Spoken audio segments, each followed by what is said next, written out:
दोस्तों, हिंदी सिनेमा के इतिहास में कुछ कलाकार ऐसे हुए हैं जिनकी चमक इतनी तेज थी कि पूरा दौर उनके नाम से पहचाना जाता था।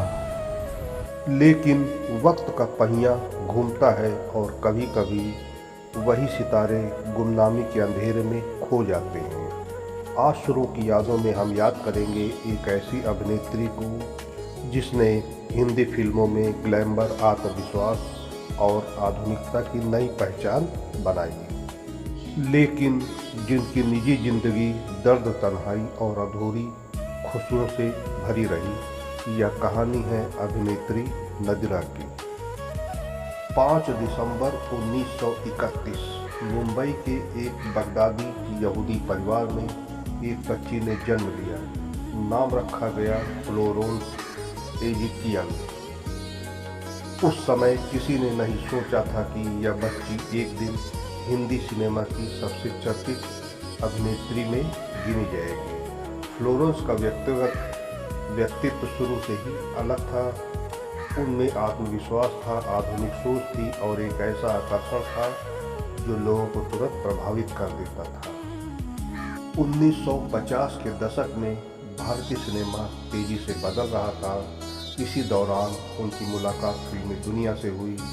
मशहूर निर्देशक महबूब खान ने उन्हें अपनी भव्य फिल्म आन में मौका दिया और यहीं फ्लोरेंस एजिकियल का नाम बदलकर नादिरा रख दिया गया।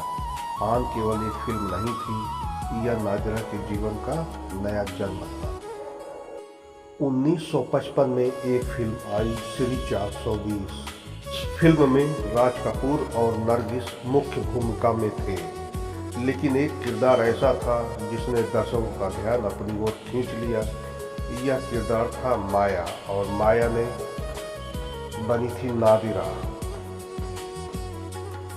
इस दौर में भारतीय सिनेमा की अधिकांश नायिकाएं सरल और पारंपरिक रूप में दिखाई जाती थी, लेकिन नादिरा ने आधुनिक, आत्मनिर्भर और ग्लैमरस महिला का चेहरा प्रस्तुत किया।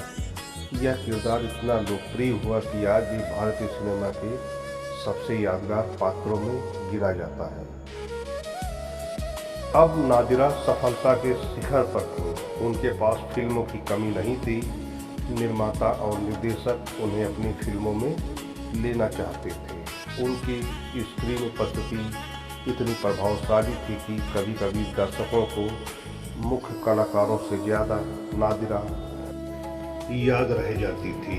वे केवल अभिनेत्री नहीं थी, वे एक व्यक्तित्व थी।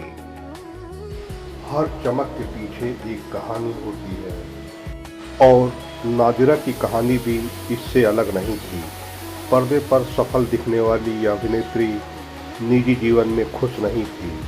उनके वैवाहिक संबंध लंबे समय तक नहीं चल सके।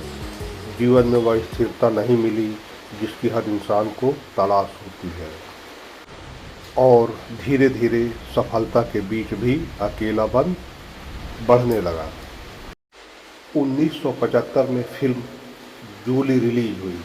इस फिल्म में नादिरा ने एक मां का किरदार निभाया और एक बार फिर उन्होंने साबित कर दिया कि असली कलाकार कभी पुराना नहीं होता।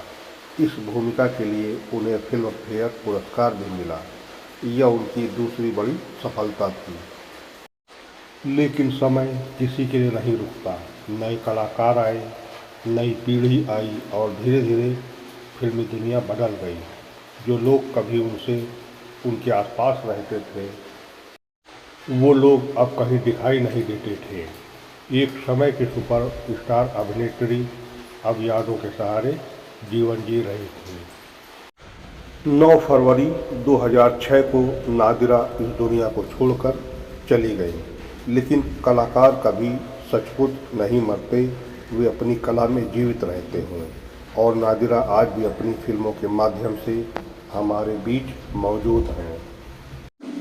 दोस्तों, नादिरा की कहानी केवल एक अभिनेत्री की कहानी नहीं है, यह समय की कहानी है, यह शोहरत और तन्हाई की कहानी है।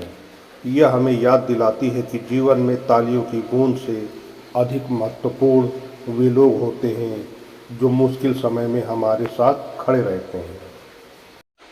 नादिरा चली गईं, लेकिन उनकी मुस्कान, उनका अभिनय और उनकी यादें हमेशा जीवित रहेगी हमारे दिलों में।